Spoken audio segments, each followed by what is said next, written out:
Bonjour à tous, j'espère que vous allez bien.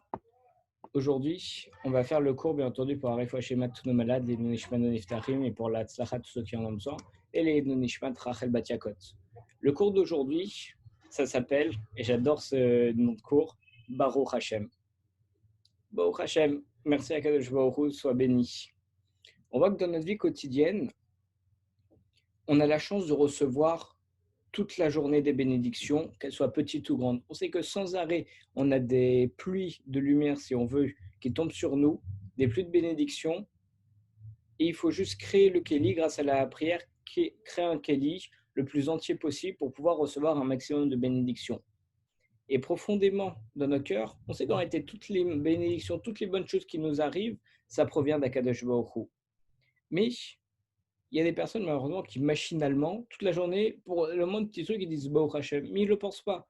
Mais ils le disent comme ça sort tout seul, c'est l'expression merci mon Dieu, ça sort tout seul, mais sans y penser. Et ainsi que d'autres expressions similaires, bien entendu. Tant et si bien que ces phrases, elles semblent exprimer en réalité une émouna, une foi superficielle. On a l'impression que lorsqu'ils disent ça, c'est bon, ils disent Baruch Hashem, mais ils ne pensent pas vraiment, limite, ils ne savent pas ce que ça veut dire, et ils le disent comme ça pour dire comme tout le monde, parce que c'est une expression sympathique.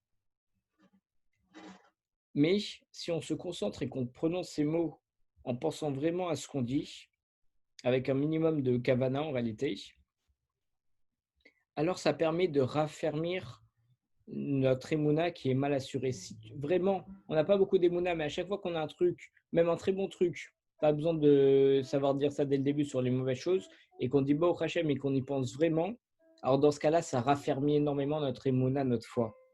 Et cette méthode, elle est extrêmement efficace. Rien de se concentrer un tout petit peu lorsqu'on dit Baruch Hashem. En effet, lorsqu'on prononce ces mots avec kavana, avec justement cette concentration, on prend pleinement conscience des bienfaits qui nous sont accordés et que Akadosh Baruch Hu, il nous procure. Parce qu'en réalité, on l'a déjà vu plusieurs fois, c'est le langage, c'est le fait de dire qui a le pouvoir de transformer une émouna qu'on pourrait appeler défaillante en une réalité tangible. Une émouna qui est un petit peu comme ça, parfois oui, parfois non, parfois je crois pas, Dieu, machin. Et c'est juste avec la parole et en pensant ce qu'on dit qu'on peut passer une véritable émouna. Comme on voit dans le verset, dans le Teilim 116, et Mantiki Adaber, j'ai gardé la foi parce que je parle. C'est en parlant, c'est pour ça qu'on dit à chaque fois la tfila, même la amida qu'on est censé dire à voix basse, il faut quand même s'entendre la dire. Parce que lorsqu'on prononce des choses, on extériorise et on concrétise la chose. C'est pour ça souvent quand on se pose des questions, on ne sait pas quoi faire, on ne sait pas quel sentiment, quelle émotion on a. Lorsqu'on va prononcer des paroles, qu'on va commencer à parler à voix haute, c'est à ce moment-là qu'on va se rendre compte d'en réalité tout ce qu'on a dans la tête. Ça peut être flou dans la tête, mais à partir du moment où on parle, on concrétise, on extériorise. D'après le Rav Matityahu Salomon, c'est ce principe-là, de dire Baruch Hashem, mais en y pensant, qui a permis à Yosef de survivre et même de prospérer lorsqu'il était esclave en Égypte. Parce qu'on voit dans la Torah, dans Bereshit, qu'il y a marqué « et son maître », donc en parlant de Potiphar, il vit que Dieu il était avec lui et que Dieu il le faisait réussir dans tout ce qu'il entreprenait. Et il l'a établi sur sa maison. Il y a marqué donc dans ce verset, Dieu était avec lui. Et le Midrash, Rashi, il nous explique que Yosef, il parlait constamment avec Akadosh Baruch Hu, constamment de Akadosh Baruch Hu à tous ceux qui l'entouraient. Chaque fois qu'il parlait avec quelqu'un, il disait, regarde, c'est Akadosh Baruch Hu qui fait ça, c'est Akadosh Baruch Hu qui fait ça. Et à chaque fois, il parlait de Dieu. Lorsque Yosef, il était esclave dans la maison de Potiphar, et qu'il était félicité pour un travail bien fait, il répondait seulement « Moi, j'ai aucun mérite. Tout vient du maître de l'univers, tout vient d'Akadosh Baruch Hu, et c'est lui qu'il faut remercier. C'est pas moi, je suis rien, je suis juste un pantin, je suis juste une main. » Le Shla Kadosh, il nous écrit dans Shahar Haotiot, il y a marqué « Afin de construire sa Emouna, il faut dire à propos de tous ses projets, y compris les actes qu'on est sur le point d'accomplir, on dirait, il faut le dire, je le ferai, Emir Tse Hashem, si Akadosh Baruch Hu il le veut. Tout ce que je fais, c'est seulement si Akadosh Baruch Hu il le veut. Que ce soit déjà fait, si c'est déjà fait ce qu'Akadosh Baruch Hu il voulait, si je vais le faire, ça marchera que si Akadosh Baruch Hu il le veut. Le Chafetz Chaim il disait toujours Emir Tse Hashem, si Akadosh Baruch Hu Hashem il veut. Même lorsqu'il souhaitait aller d'une pièce à l'autre, il disait Im yetze Hachem, je vais dans la pièce d'à côté. Si Dieu veut, je pourrai aller dans la pièce d'à côté. Parce qu'il se rend compte que si Dieu ne veut pas en réalité qu'il bouge, alors il ne bougera pas. C'est Akadosh Baruch Hu qui gère tout. D'après le Kaf HaChaim, ce concept il est évoqué dans le verset de Mishlei en disant Ve'atse Hashem itakum, la volonté d'Akadosh Baruch Hu l'emportera. Qu'est-ce que ça signifie? Le mot en hébreu i, qui est le pronom, c'est le pronom i, elle, ça se réfère à la volonté divine et ça s'écrit avec 3 lettres en hébreu. C'est le he, le yud et le aleph.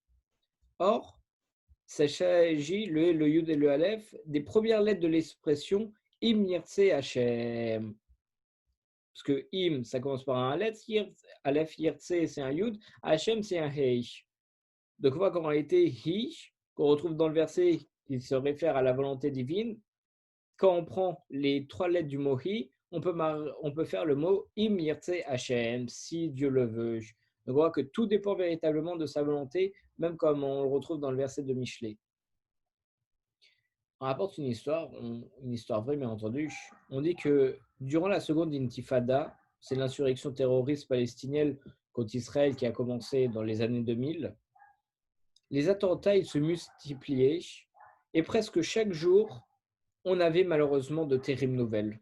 Et durant cette période, à chaque fois qu'on disait à tout à l'heure à notre famille, tous les matins, à chaque fois qu'on disait on se voit tout à l'heure, à ce soir, en réalité, ça prenait tout un autre aspect.